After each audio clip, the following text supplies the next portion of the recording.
Anak mo to, hindi mo naman tinuturuan. Hindi, anong pangalan mo? How old are you?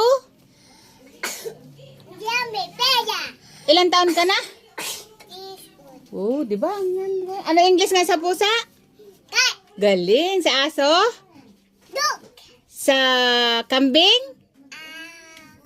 Nagsisimula sa ano? Sa G. Ano English sa baka? Cow. Ano English sa ibon? Tingnan mo, tingnan mo, tingnan mo. Tingnan mo, napakagaling ng bata. Ang talino. Ano nga uli yung English sa... Ano yung pina-English ko sa kanya? Pusa? O, diba? Sa aso? Sa pusa, sa ibon? Sa kambing? Ba't lagi nakalimutan nyo? Goat. Ano English sa tao?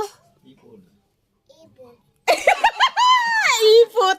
Ano yan to? Ilaksan mo naman at ipot yung pandinig niya. People. Pupul da. People. Ang talino na ni Andrea.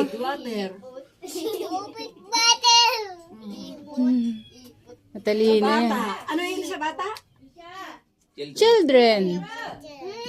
Ano English sa bata? Children. Hyros, yung maliit na aso, anong English doon? Lang? Bilang ka nga. Sige nga. Sige.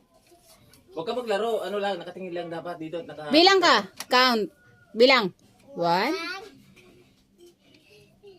2. Paano? Yung kaway mo, tatlo agad. Tatlo ka magagad do. Kanina.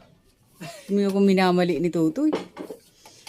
Bilang daw, Anong color tong damit ko?